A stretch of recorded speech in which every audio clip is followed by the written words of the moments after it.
Pemain yang kemarin dipaksa pergi, kini justru menjadi salah satu alasan Persib terbang semakin tinggi. Iya, pemain itu bernama Ramon Tange. Malam tadi di Stadion GBLA tersaji sebuah laga yang terasa seperti final. Pertandingan yang sejak awal telah diyakini sebagai salah satu penentu terbesar dalam perjalanan Super League malam ini. Persib Bandung, sang raja sepak bola Indonesia, kini ditantang oleh kekuatan yang paling mengerikan tahun ini, yakni Borneo FC. Borneo datang bukan sebagai tamu biasa. Mereka datang sebagai pemuncak klasemen. Sebagai tim yang katanya akan mengkudeta tahta Persib Bandung. Sebuah tim yang begitu dikdaya, hingga dalam 12 laga saja mereka telah mengumpulkan 33 poin. Melampaui seluruh kompetitor lainnya termasuk Persib sendiri. Sial benar bagi Persib. Di saat mereka harus menghadapi salah satu tim terkuat musim ini, justru badai masalah datang bertubi-tubi. Bayangkan saja di laga sekritis ini, Persib harus tampil tanpa Adam Alis dan Teja Paku Alam. Dua pemain penting yang tumbang karena cedera. Namun pukulan paling menyakitkan datang dari lini depan. Andrew Yung, sang pemecah kebuntuan, sang penghancur tembok pertahanan lawan, juga terpaksa absen akibat cedera.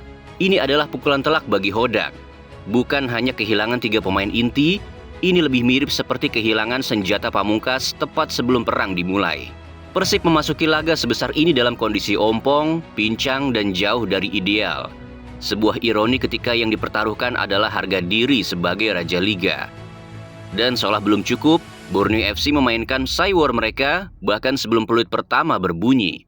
Dalam sesi konferensi pers, salah satu pemain mereka datang dengan topeng Venom. Topeng yang konon akan menjadi simbol selebrasi mereka malam itu. Pertanda keyakinan mereka bahwa GBLA bakal mereka taklukkan. Dan bahwa Persib akan jatuh di hadapan mereka. Cywar itu jelas memiliki pesan bahwa mereka datang bukan hanya untuk menang, mereka datang untuk merampas tahta. Dan benar saja, begitu peluit pertama berbunyi, pertandingan langsung berubah menjadi mimpi buruk bagi Persib. Secara mengejutkan, tim tamu berhasil unggul lebih dulu. Dan kalian tahu siapa pencetak golnya? Ya, pemain yang sebelumnya muncul dengan topeng Venom itu sendiri. Gol itu ia rayakan dengan begitu provokatif. Seolah seluruh stadion adalah panggung pribadinya. Gesturnya jelas, pesan yang ingin ia kirim pun tak terbaca samar. Ini adalah malam kami, ini adalah rumah kemenangan kami. Ini masih menangkan individu pemirsa. Dan wow, luar biasa pemirsa. Masih memenangi duelnya dari Barba dengan sebuah eksekusi yang sangat dingin. Selebrasi itu seperti tamparan keras bagi ribuan bobotoh. GBLA yang biasanya menjadi benteng megah Maung Bandung, seketika terasa seperti arena ejekan bagi tim tamu. Dan semuanya makin terasa berat. Persib tertinggal, tensi memuncak, dan emosi mulai tak terkendali. Puncaknya terjadi ketika Tom Hai dan Beckham Putra sempat bersih tegang. Tom ingin bola langsung ke kakinya untuk mengontrol ritme, sementara Beckham memilih mengalirkan bola dengan pola lari. Dua niat baik, tapi tak sesuai dengan maksud hati satu sama lain. Di titik itu terlihat jelas, Persib sedang berada di bibir jurang, padahal pertandingan baru saja dimulai. Sulit rasanya bagi Persib.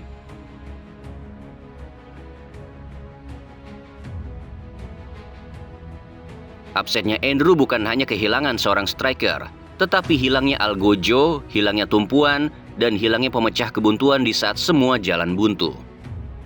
Lubang besar itu terasa jelas di lini serang, seperti ada ruh yang tercabut dari tubuh Maung Bandung. Dan kini posisi nomor 9, wilayah yang biasanya menjadi singgasana Andrew Yung, mau tak mau harus diemban oleh satu nama, Ramon Tange. Si pemain tanpa gol, si striker yang saking lamanya tak mencetak gol, ia bukan hanya dikritik, tapi bahkan dihujat oleh oknum supporter yang lupa bahwa sepak bola juga tentang proses dan manusia. Padahal bukan karena Ramon tak hebat, bukan karena ia tak mampu, tetapi seperti ada tembok yang tak terlihat yang terus menahannya. Keberuntungan seolah menjauh setiap kali Ramon menyentuh bola. Berulang kali peluang emas datang, berulang kali bola yang seharusnya masuk, namun lagi-lagi melenceng beberapa sentimeter, terpental oleh Mistar atau ditepis oleh penjaga gawangnya. Dan ketika akhirnya ia mencetak gol yang semua orang pikir adalah gol pecah telurnya, dan ternyata gol itu dibatalkan. Sakit, sangat sakit bagi Ramon. Saking tertekannya, Ramon sampai menulis sebuah instastory yang begitu dalam. Saat masalah sudah mentok dan manusia tak bisa berbuat apa-apa, biasanya disitulah Tuhan turun tangan. Itu adalah jeritan hati seorang pemain yang sudah bekerja mati-matian, tapi setiap usahanya selalu kandas oleh nasib. Itu adalah isi hati terdalam seorang striker yang mulai kehabisan api dan kehabisan kepercayaan diri. Sial bagi Ramon, kutukan itu seolah benar-benar melekat di tubuhnya. Saat momen emas itu datang, ia sudah menyiapkan segalanya. Timing pas, kekuatan maksimal, kepercayaan diri yang perlahan kembali tumbuh. Sepakan kerasnya meluncur seperti peluru, sudah melewati Nadeo, tapi tidak melewati tiang gawang. Bola memantul, stadion terdiam, dan seluruh bobotoh yang menonton hanya bisa memegang kepala sambil berkata dalam hati, ini orang tampaknya benar-benar mendapat kutukan. Karena jika bola itu hanya melenceng, itu kesalahan. Jika ditepis kiper, itu perlawanan. Tapi kalau dihentikan oleh tiang, itu seperti alam pun sedang menguji Ramon Tange. Namun di titik paling gelap itulah, peran seorang Boyan Hodak menjadi sangat krusial. Pelatih biasa mungkin sudah menyerah.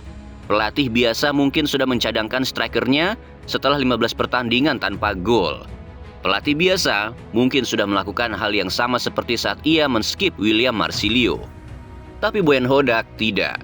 Ia tidak men-skip Ramon. Karena Hodak tahu Ramon berbeda. Ramon tidak seperti Marsilio. Masalah Ramon bukan ego, bukan keras kepala, bukan sulit mengikuti taktik. Masalah Ramon hanyalah satu, momentumnya belum datang. Dan Hodak terus memberinya kesempatan. Bukan kesempatan kedua, kesempatan ketiga, tapi kesempatan ke-16. Hingga akhirnya, di laga ke-16-nya bersama Persib Bandung, kutukan itu pecah. Langit itu robek, pintu itu pun terbuka. Ramon Tange menuntaskan gol pecah telurnya.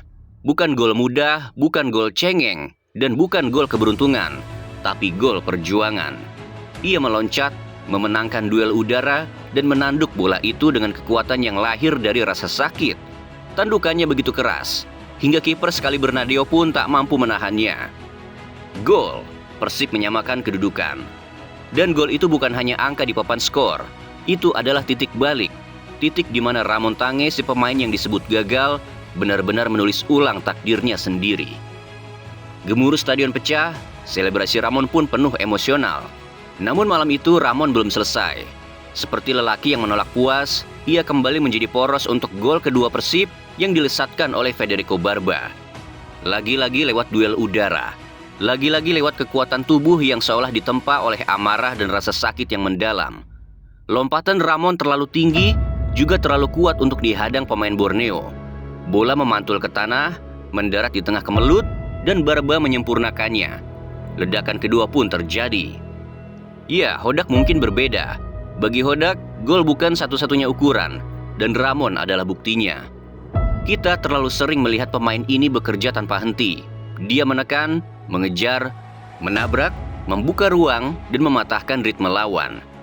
Sebelumnya benar, Ramon memang belum mencetak gol, tapi justru disitulah letak nilainya. Karena sebelum gol datang, Ramon sudah lebih dulu menghancurkan pertahanan lawan, bahkan mental para gelandang mereka.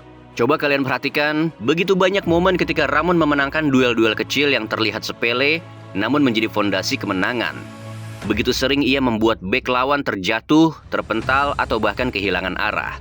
Susah sekali menghentikan pemain ini. Susah sekali merebut bola dari pemain yang sebagian besar tubuhnya adalah otot. Dan itulah yang membuat Hodak masih terus memberinya menit bermain. Tapi bagaimanapun juga, mencetak gol adalah tugas seorang striker. Sepintar apapun pergerakannya, sekuat apapun tekanannya, pada akhirnya publik hanya melihat satu hal, golnya berapa. Dan ketika seorang striker tak mampu memasukkan bahkan satu gol pun, disitulah label gagal mulai ditempelkan tanpa ampun. Ramon tahu itu, Ramon mendengarnya, dan Ramon tak ingin menjadi pemain yang sekadar lewat. Disinilah persimpangan itu muncul. Titik balik yang membedakan antara pemain biasa dengan pemain yang benar-benar ingin menjadi besar. Ramon tidak pasrah, tak juga menunduk. Dia tak berlindung di balik dalih taktik atau skema. Bahkan tak sekadar mengupgrade kemampuan di lapangan, segala hal di luar teknis pun ia rombak. Mulai dari ganti gaya rambut, hingga ganti ukuran celana. Apapun dilakukan demi memanggil kembali ketajamannya. Dan saking mandulnya Ramon saat itu, netizen sempat membuat poster kocak bahwa Ramon harus diruqyah oleh Ajim agar bisa mencetak gol. Sekali lagi, baik pelatih maupun supporter selalu punya mata batin untuk melihatnya. Mereka tahu persis mana pemain yang benar-benar berjuang dan mana yang hanya menjadikan Persib sebagai tempat kerja biasa. Dan Ramon jelas bukan yang kedua. Meski golnya masih minim, ia justru menjadi salah satu pemain yang paling dicintai mayoritas bobotoh. Ada sesuatu dalam dirinya, yakni sebuah energi yang membuat orang percaya bahwa pemain ini layak diberi waktu. Bahkan ada yang bilang, Ramon ini adalah Ciro Alves versi berotot. Dua pemain Brazil, dua karakter yang identik.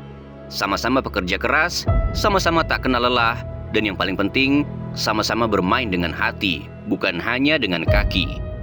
Ramon juga bukan tipe pemain yang egois. Meski sebelumnya dicap mandul, pernahkah ia meminta apalagi memaksa untuk menjadi eksekutor penalti?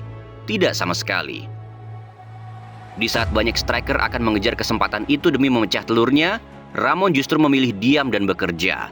Ia tahu diri, ia tahu perannya, dan ia tidak pernah mengemis panggung untuk dirinya sendiri. Setiap kali rekan setimnya mencetak gol, ia selalu ikut merayakan, bahkan seringkali lebih heboh daripada pencetak golnya. Tak ada iri, tak ada dengki, tak ada ekspresi kecewa karena bukan ia yang menuntaskannya. Yang ada hanyalah satu hal, kebahagiaan murni karena Persib mencetak angka. Ramon menunjukkan bahwa untuk menjadi penting di sebuah tim, kau tidak selalu harus menjadi pencetak gol. Kadang yang kau butuhkan hanyalah hati yang tulus untuk menempatkan kejayaan tim di atas nama diri sendiri. Malam itu adalah malam yang tak akan dilupakan.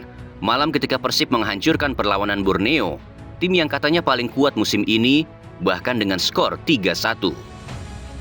Bagi para bobotoh yang selalu setia membersamai Persib, malam itu terasa seperti hadiah dari langit. Sebuah malam yang memulihkan harapan dan menegaskan siapa raja sesungguhnya di negeri sepak bola ini. Namun di balik seluruh gemuruh itu, ada satu hati yang bergetar lebih keras daripada yang lain. Ya, tentu saja Ramon Tange. Malam itu bukan hanya kemenangan bagi Persib, tetapi juga kemenangan batin bagi seorang pemain yang pernah dicibir, diragukan, bahkan diolok-olok. Dan kini ia berdiri dengan kepala tegak di tengah-tengah pasukan biru. Ia menabuh drum, memimpin chant, mengangkat tangan, dan seluruh stadion mengikutinya seperti satu jiwa. Ramon yang dulu dicap mandul, kini menjadi simbol perjuangan Persib. Ramon yang dulu dianggap tidak cukup, kini menjadi bagian dari identitas Persib itu sendiri. Malam itu indah, malam itu milik Persib, dan malam itu juga milik Ramon Tange.